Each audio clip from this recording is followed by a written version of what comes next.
In Wisconsin, there's been like 3 huge changes. Act 10, right to work, and then Janus, which would allow the public sector to all be right to work across the United States. And that fundamentally changes things for labor.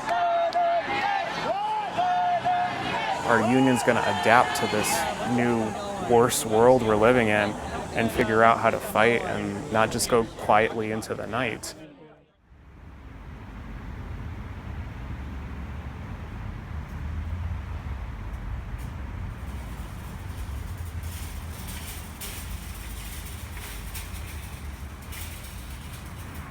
There are places that have to be unionized in order for our community to be healthy, and Willy Street Food Co-op's one of them.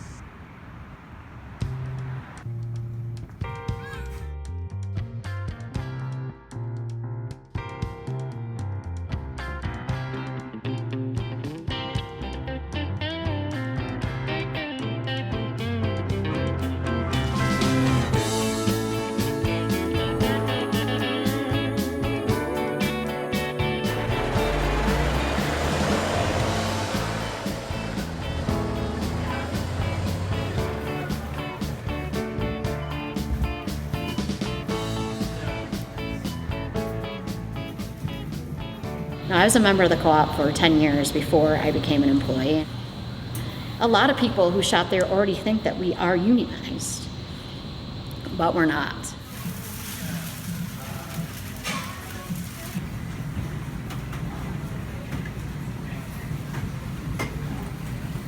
There was a lot of undercurrent of displeasure. Stonewall, uncaring mentality from upper management. A non-unionized workplace can basically do whatever they want, whenever they want. We're just all coming together because our home is in trouble. There are a number of reasons we want the union. The really overarching reason is that the co-op seems to be moving towards corporatization. To us, corporatization means a lack of caring about your work compatriots, a lack about taking people's real lives into consideration. The price of progress is, unfortunately, inevitable corporatization. You gotta change a few things here and there, but at the same time, I feel that you can still keep the co-op mentality. I feel like the co-op has been making a lot of choices that were good for the business, but not good for staff. We remodeled, the West Side remodeled the entire store. As cool as that remodel is, and as nice as it is, and as fancy as it is, it wasn't necessary. We would rather make a livable wage. But the core driver was the new attendance policy that the new HR person is attempting to put into place. It's a system where you get 1 point for being late at all, so there's no grace period. It's literally 1 minute late and you get a point. If you're a minute late and you work on a nuclear power plant, that minute might be important. And then you get 2 points for any absences, including absences that have been verified by a healthcare provider. You know, it's just management wanting the freedom to put the screws to anybody at will. It's just ridiculous. And then there's termination at 14 points. I live in Brooklyn, Wisconsin. That's about 35, 40 minutes away. All it's gonna take is one bad winter. I had my cat get out once when I was leaving for a 6 a.m. shift. I have a black cat. I'm chasing her around like under cars at 5:45 in the morning. And I just can't imagine how much more stressful it would have been if I would have had to worry about getting a point in addition to finding my cat and make sure she got in my house safely before I went to work. They call it a no-fault system. So it doesn't matter why you're not there, like there's gonna be points. Any system where you get fired where it's not your fault is a faulty system. No fault is really just a misnomer. I mean, they say it doesn't penalize people and they say it doesn't encourage people to come to work sick, but it 100% does. We sign a document when we work there that says if we have specific symptoms, we will not come to work. And it's because we work with food. We wash our hands often and we wear gloves, but nobody wants someone with food poisoning making their fresh juice. And I don't think anyone wants to shop or eat at a restaurant where the management of the business is encouraging people to come to work sick. Essentially, they're telling us either you come in sick or you get punished for it. Except they don't want you to come in sick. That's correct, yes. A lot of staff was really unhappy about this. It's a big departure from what had existed in the past. My name's Anya First. I'm the general manager. I've been a member of the co-op since 1985. I've worked here since 1987. I've been the general manager since 1996. And Anya said, like, when we asked for a grace period, she said, well, no, then people are just going to assume that their starting time is 5 minutes later. And I just don't believe that's the case at all. None of us are asking to be late because it affects us when our fellow employees are late. Somebody did start a petition that got several hundred signatures from staff just asking for a change to the attendance policy that was just no points for health verified documented absences, and they weren't willing to consider that. We really felt like the union was really the only way to collectively say that we don't feel like we've had a chance to participate in these decisions that affect us.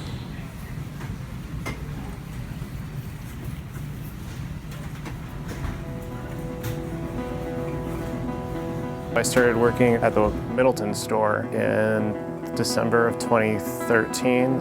I'd been there about 6 months when we started talking about organizing. In that summer of 2014, there were some problems that were just like all across the board. The understaffing was happening left and right. Hours would just be given away arbitrarily, like somebody would get good ones and someone would get bad ones. The only rhyme or reason to it was, did they like you or didn't they like you? And the big thing after that was, we called it a clope-in, right? That was the major issue for us, where you'd be scheduled to close, so 10 o'clock, something like that, you're done, and you're expected to be back at work at 5:30. And I was like, well, I may as well just put a cot down and sleep here because, you know, what's the point of that? It was just like an insult. Starting to put our heads together to talk about like what's the problem in common is when people realize it's not my problem as an individual. This is like how this place is working. And if this is how the whole place is working, then we need a whole place solution. And so that was the first conversation we started having where we were like, well, why don't we have a voice at work? Union organizing is gaining power, self-power. So no matter what shit job you're doing, you can use the leverage of your labor so that you're not living at their whim or their boom or bust. Several people at each location were kind of talking internally about unionizing already. So there was a small group of people at the very beginning that kind of started to disseminate it. And I did reach out to a lot of the other staff at North. One of my coworkers started talking to a UE rep. John Ocampo is the union rep that I reached out to. One of the first questions I asked him was, all right, so you guys are the UE, which stands for, United, Machine Electrical Radio. I said, what can you do for the co-op? So UE is the United Electrical Radio and Machine Workers of America. They started in the 1930s, so they've been around for a really long time, and they actually represent a whole lot of different types of industries now, including municipalities, things like libraries, as well as other grocery co-ops. They are a rank and file union, which essentially means that the people who are going to be setting shop up in our store is actually going to be us. The president, the treasurer, the stewards, they're all going to be co-workers who we know. Their tagline is "The workers run this union," and from what we've been able to tell, that's very true. Brothers and sisters, it's time.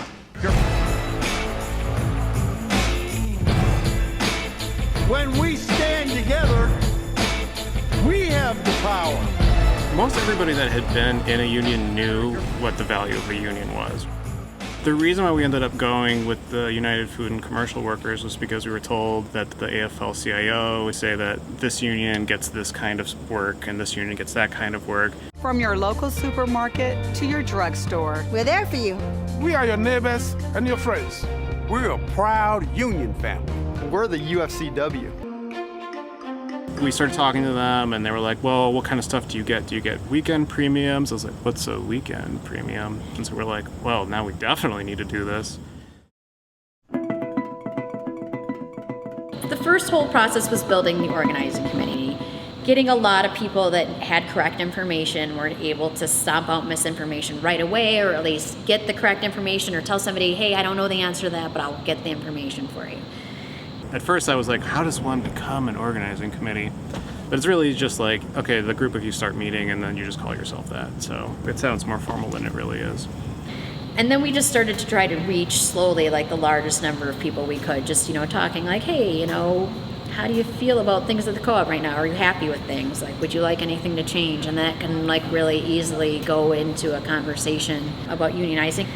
And we also have really nice social networks at the store. I really love the people who work at the Willy Street Co-op. That's why I care about this so much. We have about 80 people on our organizing committee. We have people from all 3 locations, east, north, and west, people at the central office and people at the offsite kitchen. We try to get at least one person in every department, many people in larger departments. So the front end, the deli, grocery had more people. Things like health and wellness and juice bar had less because there's way less people working in those departments. Thanks. We had an initial meeting with 2 of the UE staff members. They kind of just talked to us about their union a little bit. We talked about why we thought we needed a union. We had a whiteboard and the union rep kind of wrote down everything that we thought might be addressed in a union. And then we collectively as a group decided that we were going to move forward, that we wanted to unionize and that we wanted to move forward with UE.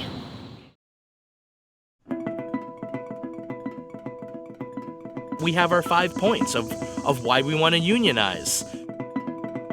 The first one's a fair attendance policy. There are so many people that work there that have children, that are taking care of aging parents, that don't have reliable vehicles or bike or bus to work, that have all these other pulls on their time that makes it, really easy for you to be 1 minute late or 2 minutes late. The second one is living wages.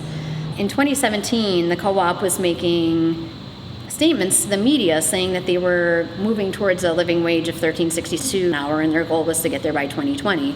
Well, they just reversed that. He moved it to $12.44 and they're not even at that. Third is job security and protections against management. So right now there's no protection. If you have a problem with management, they say you did a particular thing. There's no arbitration, there's no mediation, there's nothing. They can just basically decide to fire you and you have no recourse. The fourth thing is a true voice at work. It's just input in decision making. If we're gonna have major policy changes, if we're gonna have major changes in the employee handbook, that we get to have a say about them. And then for example, the employee council had its teeth knocked out a couple years ago. Things like that would be prevented. And then the last one is helping the co-op live up to its stated ideals of progressive image. I really feel that the co-op and other places that use their progressive image to get customers need to follow through on that. They need to be good employers. Otherwise, what are they truly offering to the community? That's the charade. Willy Street Food Co-op's got such sensitive, thoughtful products, blah, blah, blah. Well, pull off the veneer and how are they treating the workers that are putting the food on the platter? I love the fact that Willy Street is a co-op, but they're not a worker collective. And I'll love it even more when they're unionized and the people that work there are getting a share of what they create. They're the people that are creating that wealth that's coming into Willy Street. That's not falling out of the sky. It's not all about making so much money for the store. It's about caring about our community and our staff and our members.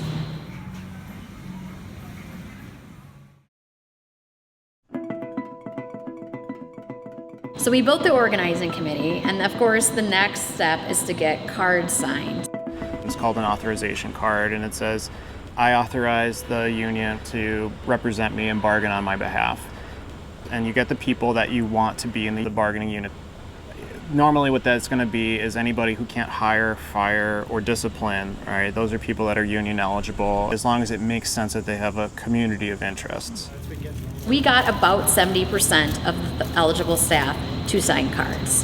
You get these authorization cards, and then the employer can voluntarily recognize the union. They can say, okay, well, it's clear that the union has a mandate of the workers here, and we'll bargain with you. We did go to management and said, we would like you to recognize our union based off of our cards. Like 70% of the staff is asked to be part of this union, but that almost never happens.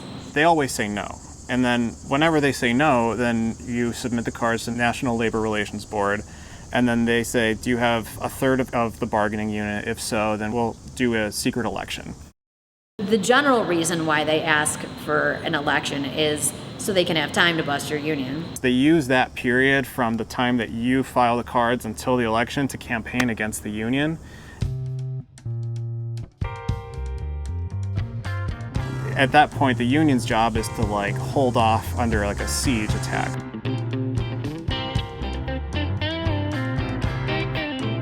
The company is going to come after you, and they're going to say everything they can to tell people, do not vote for the union.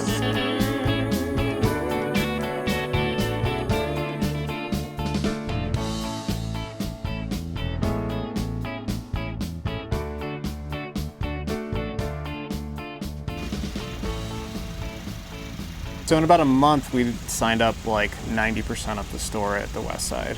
And two things kind of happened at the same time. One was that I think UFCW was like, this is so successful that we can spread the success and we need to take the other store now too. We weren't really ready for that. I mean, that's an enormous job for a group of people to come in late on the game. And the second thing that happened was that somebody had their union card in their back pocket and dropped it on the sales floor, and a manager picked it up and was like, what's this now? So we were brought out in the open before we really wanted to be, and then started getting surveilled by management, who definitely didn't want this to happen.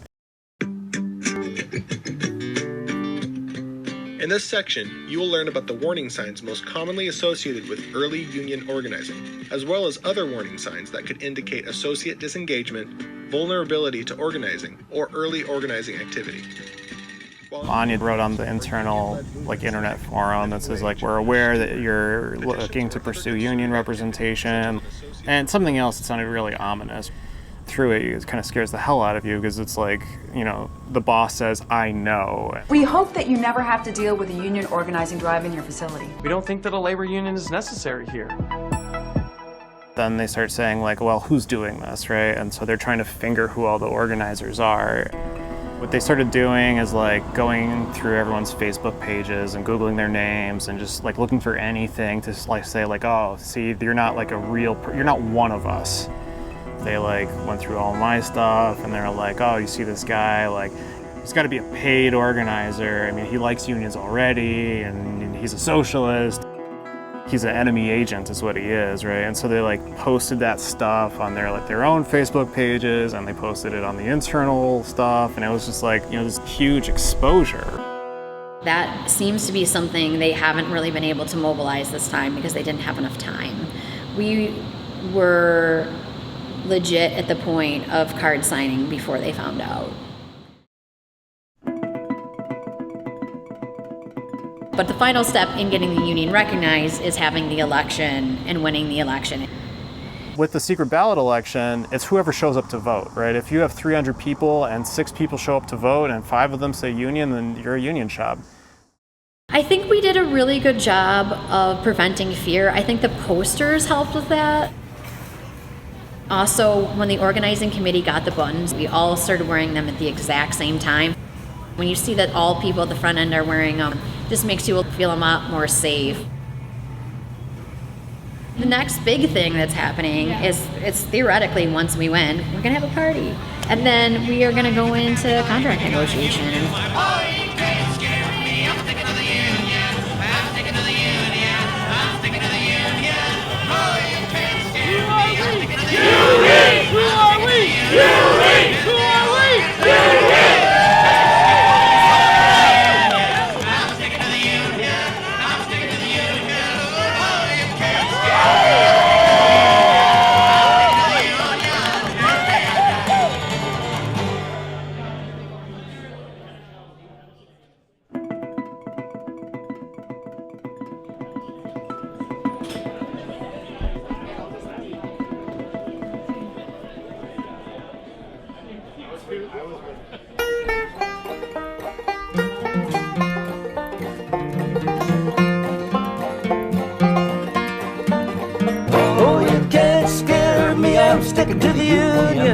I'm sticking to the union.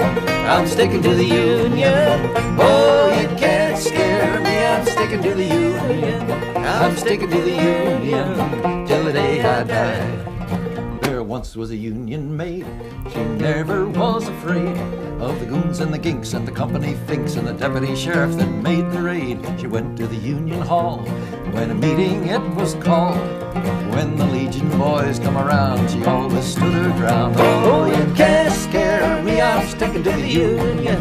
I'm sticking to the union. I'm sticking to the union. Oh, you can't scare me, I'm sticking to the union. I'm sticking to the union till the day I die. Oh, you can't scare me, I'm sticking to the union.